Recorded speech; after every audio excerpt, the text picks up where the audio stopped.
Jesús defiende su identidad. Comenzó Jesús su ministerio declarando que Él era el Cristo, el Mesías, y gran disputa sostuvo Jesús, afirmando y demostrando en su ministerio que era Él el ungido de Dios, el Mesías esperado, el Hijo de Dios, el Redentor de Israel. Y como Hijo de Dios, su mayor esfuerzo estuvo encaminado a revelar la exclusiva relación que Él, Jesús, tenía con su Padre, y que esa relación única y exclusiva era la que le daba la autoridad para enseñar la doctrina que tanto a ellos les escandalizaba. Esto al final le llevaría a la muerte, claro. En su disputa con el pueblo y con los guías espirituales, hubo una ocasión entre varias, en que la muchedumbre tomó piedras para apedrearle. Y Jesús les pregunta, ¿por cuál obra le querían matar? ¿Por cuál obra le quieren matar? Y la gente respondió diciendo que no por obra alguna, sino porque Él, Jesús, siendo hombre, se hacía igual a Dios. Siempre fue permanente esto, El pueblo entendió bien lo que Jesús quería decir, que se hacía igual a Dios. Tan buen maestro era Jesús que la gente lo entendía bien. Jesús se hacía a sí mismo igual a Dios, lo cual para ellos sería una blasfemia. El escándalo se originaba porque Jesús declaraba ser el Hijo de Dios y que Dios era su Padre. El título Hijo de Dios era considerado divino por los hebreos, propio solo de Dios, mejor dicho, propio de la deidad mejor que divinidad. Ahora bien, ¿por qué la insistencia de Jesús en hablar de su Padre, declarando así su propia deidad? Pues porque creer en ello era y es fundamental para heredar la vida eterna. Creer en la existencia de Jesús y al mismo tiempo rechazar su doctrina y su teología que explica su deidad y su relación con Dios el Padre significa perderse eternamente. Porque lo que te salva, lo que nos salva, no es la fe, no. La fe no salva, sino el contenido de la fe. Por ejemplo, estúdiese 1 Corintios 15, la fe vana. Sí, la teología de Cristo, porque Cristo era un Cristo teológico y su doctrina era una doctrina teológica. Se ha puesto de moda desacreditar, falsear y desmentir a los que hacen teología. Todos somos teólogos, todos hacemos teología en algún grado. Para no hacerla hay que dejar de leer la Biblia. Y no evitó Jesús la polémica por decir que era el Hijo de Dios. Más aún, es la controversia que también le acompañó toda su vida, por decir que era el Hijo de Dios, el Rey y el Señor del universo. Y lo es. En la cruz por ello moriría con el título que sobre su cabeza afirmaba Jesús, Rey de los judíos. Así le buscaron los magos y así murió, como rey. Pero los contemporáneos de Jesús no aceptaron la doctrina ni la enseñanza que sobre el Padre y el Hijo presentó Jesús. La doctrina de Jesús les era un escándalo. Predicar hoy la Biblia tal cual te la encuentres en el púlpito es un escándalo. Y no hables de la ley. Jesús, en su enfrentamiento con los guías de su pueblo, hacía una distinción en la relación que tenía él, Jesús, con su Padre, que era una relación y comunión distinta y superior a la relación que Dios tiene con cualquier otro creyente. Diciéndoles así, Jesús les decía así que él, Jesús, era el Hijo único del Padre. Y con esto, los celos y la envidia fueron hallando lugar en la vieja naturaleza de aquellos dirigentes. Hoy hay mucha envidia y celos en los púlpitos, que nadie predique bien, ni sea movido por el Espíritu Santo, porque alguien le va a envidiar y a tener celos. Demostrando así entonces que aquellos guías, eran también hijos de Caín, que por envidia mató a su hermano. Jesús se declaraba hijo único de Dios, y él demandaba que le reconocieran como tal, como hijo único, como el unigénito, como el rey y como el Mesías. Y es vital observar que este mismo reconocimiento Jesús lo reclama de su propio Padre, como el estado de gloria en el que Jesús estaba con su Padre desde antes de la fundación del mundo. Sí, Jesús existía antes de la fundación del mundo y antes de la creación angelical. Antes de toda la creación estaba Jesús con Dios cara a cara. Juan 1:1. En el principio era el Logos, y el Logos era con Dios, y el Logos era un arcángel. De arcángel nada, por mucho que haya resucitado a Moisés, nada. Antes de la creación angelical, como dijimos. Y aquel Logos era Dios. Es decir, aquel Logos es deidad. Es Dios, tiene naturaleza divina. ¿No se dan cuenta de esto los seguidores de Elena White y los ruselistas, que quieren hacer de Jesús un arcángel? No sin razón. Nacieron en el mismo siglo, casi en la misma década y del mismo tronco común, pero están a tiempo de arrepentirse. Los rabinos sabían que el Cristo que vendría sería hijo de Dios, sí lo sabían. El Redentor, el Rey de Israel. No lo ignoraban completamente. Esto se desprende de preguntas que los saduceos y fariseos le hicieron a Jesús, como la pregunta registrada en Mateo 26, donde los sacerdotes inquieren de Jesús de esta forma: dinos si tú eres el Cristo. Dinos si eres el Cristo. ¿Eres tú el Redentor que esperamos, el Rey de Israel?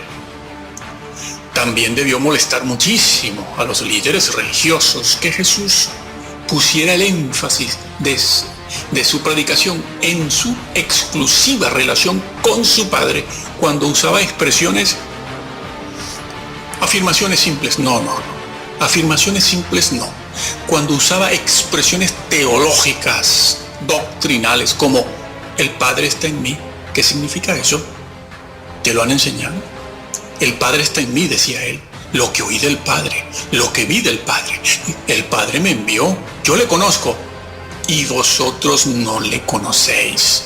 Yo y el Padre uno somos. Yo procedo del Padre vine, del Padre salí, al Padre vuelvo. Esto debió haber molestado muchísimo. Pero esto evidencia el empeño de Jesús por ser aceptado como el enviado del Padre. La expresión, lo que oí a mi Padre, es de gran contenido doctrinal. Sí, eso es teología, es doctrina. Todo lo que enseñó Jesús se lo escuchó decir al Padre directamente. Jesús no habló por su propia cuenta, ni porque la verdad la halló leyendo algún libro. El Hijo de Dios lo oyó del Padre porque habitaba en el seno del Padre, como el feto habita en las entrañas de la madre. Esto no ocurre con ningún tipo de ángel, por muy grande que sea su graduación.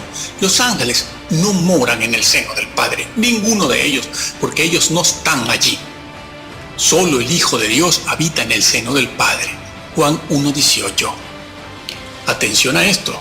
Los ángeles ni salen ni entran en el Padre, como Jesús dijo hacerlo. Apréndelo a tiempo. Con estas expresiones Jesús trata de hacerles entender que su doctrina no es particular, ni individual, ni de propia creación, como hombre, sino que sus palabras reflejan los hechos y las verdades, tanto temporales como eternas, y que se corresponden con las normas, leyes, preceptos permanentes que sostienen y sostendrán el universo físico, actual y futuro. Afirmaba Jesús que sus palabras no eran las de un hombre cualquiera, sino las de Dios mismo, y por ello deben ser creídas. Sí, Si Cristo hablaba del cielo y del infierno es porque estas realidades existen y son tal y como Jesús las describe. Cuando explicaba que el arrepentimiento es un cambio continuo de valores y mente, lo hacía para advertir que la primera obra que debe experimentar una persona es el baile. No, es el de convertirse. Y que la persona que se convierte es la que cambia, experimenta un cambio interno en su forma de pensar, en sus conceptos y creencias de naturaleza social y política, sí. Un cambio de valores éticos morales. Esto es lo que tiene que estar continuamente experimentando la persona que un día comenzó a convertirse. Estúdiese el griego en su idioma original y en los tiempos verbales del griego original, como lo entendieron ellos. Cuando Jesús advertía sobre la necesidad de velar para no ser empujado por Satanás lejos del reino de Dios, o sorprendido por la muerte o por su venida, es porque existen leyes espirituales que protegen la salvación del creyente cuando se permanece en oración, en sobriedad y velando. Y cuando hablaba de su persona, Jesús hablaba de sí mismo, también decía la verdad. Y así muchos otros temas que tocó el Señor. Pero la doctrina de Jesús se les convirtió en un escándalo. Les estorbaba, porque además tocaba intereses personales de su cotidianidad, de su vida diaria y sus valores religiosos, de sus instituciones religiosas, de sus cultos, de sus familias que vivían del cuento, no lo sé, pero vivían de aquello, sí. Ante la resistencia del pueblo frente a Jesús, llega un momento en que Jesús les declara abiertamente: yo soy. Sí, eso de que Jesús nunca dijo que era Dios y que nunca dijo que era hijo de Dios, eso es falso. Hay un momento en que el Señor Jesús dijo: yo soy, yo Yahvé, se los dijo. Han de leer los capítulos del 7 al 10 en el Evangelio de Juan. Cogieron piedras para matarle, porque claro, él se hacía igual a Dios y el pueblo entendía lo que Jesús enseñaba. Y es que la salvación requiere que se crea que Jesús tiene naturaleza divina, sin ningún género de dudas. Sin esto no existe la salvación, aunque se acepten todos los demás hechos del Cristo histórico. Bueno, varias cosas se desprenden de esta lucha de Jesús con su pueblo para vindicar su identidad divina. Hemos visto algunas, vamos a ver algo más. Una es la insistencia de Jesús hasta la muerte en diferenciar entre su persona y la persona del Padre. Sí, en la esencia divina hay tres personas y él buscaba la manera de hacer diferencia entre él, su persona y la persona del Padre, porque existe la tendencia a confundirlas y a algunos creyentes les parece que todo da igual, todo da lo mismo. Claro, estamos viviendo en esa época donde se ha reducido la verdad bíblica, todo da lo mismo. Arrepentimiento es lo mismo que humildad, lo mismo que fe, lo mismo que pecado, todo da igual. Lo importante es creer. Están equivocados, Bueno, repito que a algunos creyentes parece que todo les da lo mismo. Total, como Dios es uno y al final siempre será uno, dicen ellos. Pero esto está lejos de glorificar al Padre y al Hijo, y lo que logra es confundir la función de cada uno de ellos, confundir la función de las personas en la deidad, no reconociendo lo que cada uno de ellos ha hecho por el otro en medio de la acción del Espíritu Santo. Porque lo que hizo Jesús por su Padre no lo ha hecho el Padre, lo hizo el Hijo. El Hijo ha vindicado la justicia de Dios su Padre, y gracias a Jesús el Padre ahora puede abrir sus brazos en misericordia y perdón, porque el problema del hombre no estaba en el hombre, estaba en Dios, que estaba airado contra el hombre, separado. El problema no es el hombre, es Dios. ¿Cómo contentamos a Dios ahora? ¿Cómo justificamos nuestra conducta? ¿Cómo nos justificaremos delante de Él? Porque Él está enojado. Pero el Evangelio moderno en lugar de poner a Dios como la verdadera persona ofendida, pone al hombre como una víctima, ¿no? En los cultos hablan de nosotros como la víctima. Somos unas víctimas, pobrecito, hemos pecado. Nuestra autoestima está por los suelos, pero eso no es evangelio. Ahora el Padre, gracias a Jesús, puede abrir sus brazos misericordiosos en perdón y redención, pero es porque el Hijo hizo algo. Otra cosa más es que es imposible tener acceso al Padre por el mero hecho de creer en la existencia de Dios, de Yahvé, o de saber que Dios es uno. Esta creencia así no salva tampoco. Y así muchas cosas más. Hoy también es necesario saber por qué el Mesías tenía que ser Dios. No es conveniente solamente decirlo o hacer una declaración como una simple afirmación que se acepta cómodamente al entrar en el templo. Una afirmación, una frase, una declaración obvia que forma parte de la religión cristiana. Esto, dicho así, no crea convicciones profundas. Mantiene al pueblo en ignorancia. Las declaraciones son fáciles de hacer y si están de explicaciones no crean convicciones. No las crean. Y así la fe está carente de contenido. Esto no salva. Y las están haciendo estas declaraciones toda clase de creyente guía espiritual. Están más ocupados en la bolsita de comida, que eso hay que hacerlo, ¿eh? Y en poner en el púlpito a los artistas. Claro. La fe se ha de conocer y se ha de explicar. Se ha de hacer apologética, tal y como se hacía en la iglesia primitiva y en los momentos de defensa de la fe. No se trata solo de creer en la existencia de Dios, sino de conocer el contenido de la fe. Jesús enseñó doctrina a aquellos que ya creían y le esperaban. ¿Qué se está haciendo en los templos? ¿Cuál es el énfasis en los cultos? ¿Cuántas veces se oye decir desde la plataforma la doctrina no salva? O esto es demasiado profundo para esta gente. ¿Saben qué quieren decir con esta gente? Lo he visto muchas veces. Con esa frase, demasiado profundo para esta gente, se refieren a las viejitas. Y los demás, no, los demás ya no necesitan saber más nada. No tienen nada que aprender y nada que hacer. Olvidando que el Nuevo Testamento fue escrito para esclavos, analfabetas, jóvenes y viejos, indoctos, incultos, hambrientos, mendigantes, pobres, ricos, cultos, además de para sabios, reyes, etcétera. Sí, y ellos lo entendieron. Somos nosotros los que no estamos entendiendo lo que es el Evangelio.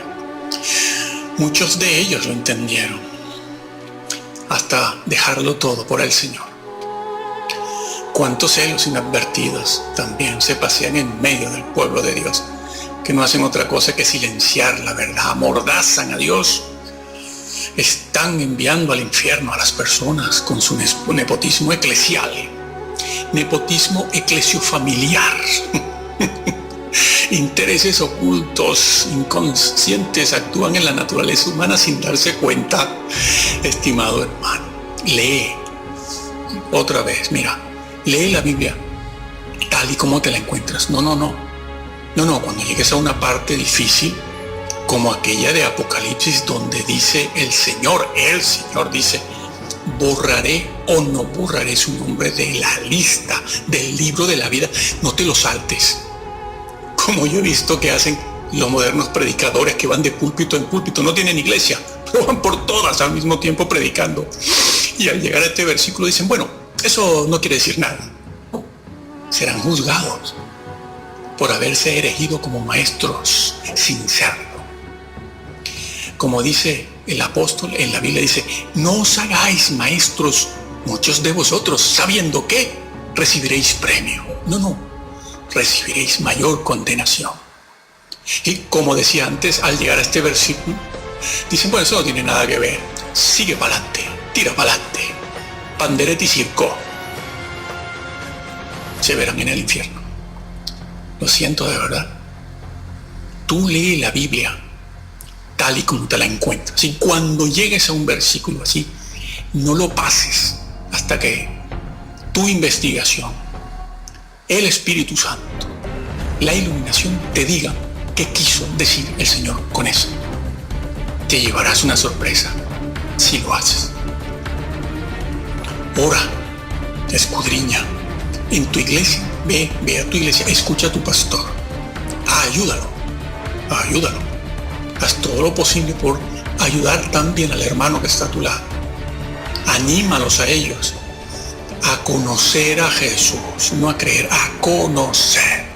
Porque el Señor ya está aquí. Su presencia se va a manifestar pronto. La época y los días finales llegaron. No sabemos la hora. Es evidente que todavía falta. Se ha de manifestar el anticristo. Esta crisis nos va a llevar a eso. Habrán guerras y todo eso. Pero el momento llegó. Ya estamos en el final.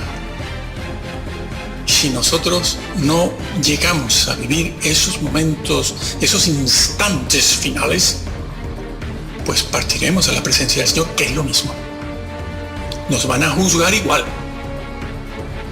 Venga el Señor o marchemos nosotros.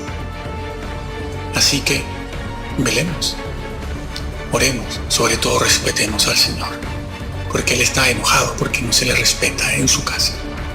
Es un desorden esto.